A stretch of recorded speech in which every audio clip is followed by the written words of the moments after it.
इस वीडियो में मैं मैग्नेटिक फोर्स का मवाजना करना चाहती हूँ जो एक चार्ज पर लगती है, इसके मुकाबले में इलेक्ट्रिक फोर्स जो चार्ज पर असरअंदाज होती है। और जैसे जैसे हम करते जाएंगे आप देखेंगे कि इन छोटी छोटी इक्वेशंस में कितनी ज़्यादा मालूमात छुपी हुई हैं और इन दोनों फोर्सेस में कितने बड़े फ़र्क हैं। तो चले शुरू करते हैं। तो सबसे पहले अगर हम सिर्फ इक्वेशंस को देखें तो हमें यहाँ पर इनके अहम फ़र्क नज़र आते हैं। मैग्नेटिक फोर्स यानी लॉरेंट्ज़ फोर्स में V क्रॉस आता है और यही चीज़ दोनों फोर्सेस के अंदाज में बहुत बड़ा फ़र्क पैदा करती है। तो हम पहले इनकी ताकत का मवाजना करेंगे और फिर इनकी सिमत को देखेंगे, ठीक है? तो मैग्नेटिक फोर्स की ताकत से शुरू करते हैं और इसके लिए फ़र्ज़ करें कि हम एक मिसाल लेते हैं, ठीक है? फ़र्ज़ करें कि हमारे पास एक यूनिफॉर्म मैग्नेटिक फील्ड है और इस मैग्नेटिक फील्ड में 4 प्रोटॉन हैं। 1, 2, 3, 4 और फ़र्ज़ करें कि ये पहला प्रोटॉन इस तरफ कुछ रफ्तार के साथ जा रहा है, दूसरा प्रोटॉन भी इसी रफ्तार के साथ इस तरफ जा रहा है, तीसरा भी इसी रफ्तार के साथ इस तरफ जा रहा है और चौथा बिल्कुल हरकत नहीं कर रहा। और मैं चाहती हूँ कि आप सिर्फ इस इक्वेशन को देखकर सोचें कि इनमें से हर एक पर मैग्नेटिक फोर्स की ताकत क्या होगी। क्या ये सब पर एक जैसी होगी या मुख्तलिफ होगी? क्यों? क्या आप थोड़ी देर रुक कर इस पर सोच सकते हैं? अच्छा, ये जानने के लिए कि फोर्स कितनी ताकतवर है हमें इस इक्वेशन के मैग्नीट्यूड को देखना होगा। तो अगर मैं सिर्फ इस फोर्स के मैग्नीट्यूड को देखूं तो ये इस चीज़ का मैग्नीट्यूड होगा, यानी इसका मैग्नीट्यूड सिर्फ Q होगा और V क्रॉस B के मैग्नीट्यूड के साथ, और V क्रॉस B का मैग्नीट्यूड होगा वेलोसिटी का मैग्नीट्यूड ज़रब मैग्नेटिक फील्ड का मैग्नीट्यूड ज़रब सिन इस ज़ाविये का जो दोनों के दरमियान है। तो ये अहम है। तो वेलोसिटी और मैग्नेटिक फील्ड के दरमियान जो ज़ाविया है वो अहमियत रखता है। तो आए हर एक को देखते हैं। अगर मैं यहाँ देखूं तो नोटिस करें कि दोनों के दरमियान 90 डिग्री का ज़ाविया है। तो यहाँ सिन 90 एक होगा और ये मैक्सिमम है। इसका मतलब यहाँ ये प्रोटॉन असल में मैक्सिमम मैग्नेटिक फोर्स महसूस करेगा। अब इस वाले को देखें इसमें भी वही चार्ज है, वही रफ्तार है, वही मैग्नेटिक फील्ड है, लेकिन ज़ाविये को देखें, यहाँ ज़ाविया छोटा है और इसीलिए सिन थीटा भी 1 से कम होगा। तो इस वजह से ताकत भी पहले से कम होगी, यानी ये कम होगी। अब इस वाले को देखें, यहाँ दोनों एक ही सिमत में हैं, इसका मतलब है कि थीटा सिफर है। अगर सिन थीटा सिफर है तो मैग्नेटिक फोर्स भी सिफर हो जाएगी, यानी इस चार्ज पर कोई ताकत नहीं लगेगी, कोई ताकत नहीं, सिफर। अब इस चार्ज को देखें, ये बिल्कुल मूव नहीं कर रहा, इसका मतलब है कि कोई वेलोसिटी नहीं है, तो इस पर भी कोई ताकत नहीं लगेगी। जो चीज़ हम अपनी आंखों के सामने देख रहे हैं वो ये है कि मैग्नेटिक फोर्स बहुत ज़्यादा इस बात पर इन्हिसार करती है कि वेलोसिटी की सिमत क्या है। ये ज़रूरी है कि वो मूव कर रहा हो, लेकिन इससे भी ज़्यादा ज़रूरी ये है कि वो मैग्नेटिक फील्ड के साथ कोई ज़ाविया बना रहा हो। तो आए इसे लिख लेते हैं, ये काफ़ी अहम लग रहा है। तो हमें ये मिलता है कि मैग्नेटिक फोर्स मैक्सिमम होती है जब दोनों परपेंडिकुलर हों, यानी वेलोसिटी परपेंडिकुलर हो मैग्नेटिक फील्ड के। और हमें ये भी मिलता है कि फोर्स मिनिमम होती है जो कि सिफर है। कब? जब या तो वेलोसिटी सिफर हो या फिर दोनों एक ही सिमत में हों। तो जब वेलोसिटी पैरेलल हो मैग्नेटिक फील्ड के या वेलोसिटी सिफर हो। अच्छा, अब इलेक्ट्रिक फील्ड को देखते हैं। ये वही है जो हम पहले भी देख चुके हैं, पुराना जाना पहचाना इलेक्ट्रिक फील्ड। अगर मैं आपसे वही सवाल पूछूं, वही 4 प्रोटॉन और वही 4 हालात के साथ मूव कर रही हैं, मैं इस तरफ मूव कर रही हूँ, मैं इसी रफ्तार के साथ इस तरफ मूव कर रही हूँ, फिर इसी रफ्तार के साथ इस तरफ मूव कर रही हूँ और ये बिल्कुल मूव नहीं कर रहा। आपके ख्याल में इन सब पर इलेक्ट्रिक फोर्स क्या होगी? सब पर एक जैसी होगी या मुख्तलिफ? फिर क्या आप थोड़ी देर रुक कर इस पर सोच सकते हैं? इसके लिए हम इलेक्ट्रिक फोर्स की मैग्नीट्यूड देखते हैं और इलेक्ट्रिक फोर्स की मैग्नीट्यूड होगी Q की मैग्नीट्यूड जो बस Q है और इसे ज़रब करेंगे E की मैग्नीट्यूड से जो बस E है। और इससे हमें ये पता चलता है कि इस इक्वेशन में कहीं भी वेलोसिटी नहीं है और इसीलिए इलेक्ट्रिक फील्ड कहती है कि मुझे वेलोसिटी से कोई फ़र्क नहीं पड़ता, मुझे मोशन की सिम से भी कोई फ़र्क नहीं पड़ता, ये सब पर एक जैसी ताकत लगाएगी। इसका मतलब है कि सबको एक जैसी ताकत महसूस होगी।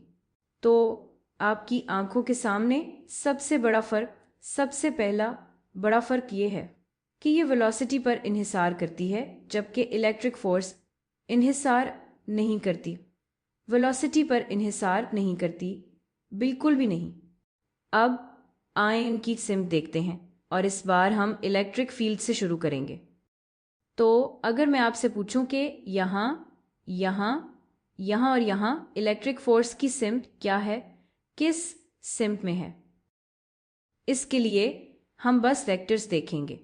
ये कहता है कि इलेक्ट्रिक फोर्स की सिम इलेक्ट्रिक फील्ड की सिम के साथ होगी अगर चार्ज पॉजिटिव हो और अगर चार्ज नेगेटिव हो तो मुकाबिल सिम में होगी। तो यहाँ सब चूंकि प्रोटॉन्स हैं, इन सब पर फोर्स इसी सिम में लगेगी, इसी सिम में। और इससे हमें ये पता चलता है कि इलेक्ट्रिक फोर्स की सिम हमेशा पैरेलल होगी, यानी ये या तो एक ही सिम में होगी या मुकाबिल सिम में, लेकिन हमेशा इलेक्ट्रिक फील्ड के पैरेलल होगी। और ये अच्छी बात है। अगर मुझे इलेक्ट्रिक फील्ड की सिम पता हो तो बस इतना ही काफ़ी है और मैं इलेक्ट्रिक फोर्स की सिम भी जान सकती हूँ। पॉजिटिव चार्ज हो तो एक ही सिम, नेगेटिव चार्ज हो तो मुकाबिल सिम बिल्कुल सादा होगी। अब मैग्नेटिक फोर्स की सिम का क्या होगा? यहाँ क्रॉस प्रोडक्ट आता है। मैग्नेटिक फोर्स की सिम इतनी सीधी नहीं है। सिम वो होगी जो वेलोसिटी और मैग्नेटिक फील्ड के क्रॉस प्रोडक्ट की सिम होगी। ये कैसे करें देखें, हम इस पर बात कर चुके हैं, लेकिन जल्दी से रिकैप करते हैं कि क्रॉस प्रोडक्ट कैसे किया जाता है। तो अगर मैं ये मिसाल लूँ, मैं इसे यहाँ कहीं दोबारा ड्रॉ करूँगी। तो यहाँ है मेरा मैग्नेटिक फील्ड और यहाँ है प्रोटॉन जो ऊपर की तरफ वेलोसिटी के साथ मूव कर रहा है, फर्ज करें v है। अब मैग्नेटिक फोर्स की सिम मालूम करने के लिए मुझे v से b की तरफ क्रॉस करना होगा। इसके लिए मैं अपना राइट हैंड इस्तेमाल करूंगी और मैं अपना राइट हैंड इस तरह रखूंगी कि मेरी हथेली वेलोसिटी वेक्टर की तरफ हो। अब ये b की तरफ क्रॉस करने के लिए तैयार है। देखें, जैसे ही ये क्रॉस करेगा, थंब क्रॉस प्रोडक्ट की सिम में पॉइंट करेगा, यानी थंब मैग्नेटिक फोर्स की सिम में होगा। तो इस केस में मैग्नेटिक फोर्स अंदर की तरफ होगी, ये स्क्रीन के अंदर जाएगी। ये है मैग्नेटिक फोर्स की सिम। और सबसे अहम बात यह है कि देखें, मैग्नेटिक फोर्स की सिम फील्ड के पैरेलल नहीं है, ये फील्ड के परपेंडिकुलर है और ये वेलोसिटी के भी परपेंडिकुलर है। तो यहाँ हमें ये पता चलता है कि मैग्नेटिक फोर्स हमेशा परपेंडिकुलर होगी, ये वेलोसिटी के परपेंडिकुलर है और मैग्नेटिक फील्ड के भी परपेंडिकुलर है।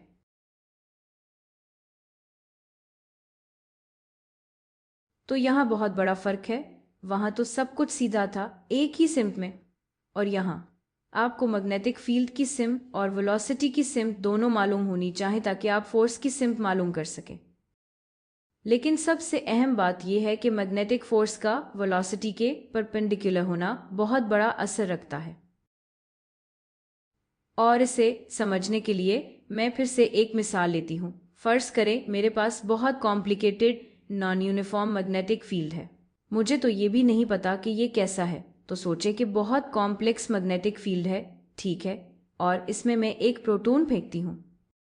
कोई भी चार्ज्ड पार्टिकल हो सकता है, लेकिन फ़र्ज़ करें मैं एक प्रोटॉन फेंकती हूँ और चूंकि ये बहुत कॉम्प्लेक्स है, फ़र्ज़ करें ये बहुत अजीब सा टेढ़ा रास्ता इख्तियार करता है और इस तरह बाहर आ जाता है, ठीक है। मेरा सवाल आपसे ये है कि क्या आपको लगता है कि इस पार्टिकल की रफ्तार क्या ये बदल सकती है जब ये मैग्नेटिक फील्ड से गुजरता है? ये बहुत खास सवाल है। मैं चाहती हूँ कि आप इस पर गौर करें। ज़रा रुकें और इस पर गौर करें। अच्छा, मेरी पहली सोच तो यही होगी कि आखिर क्यों नहीं बदल सकती?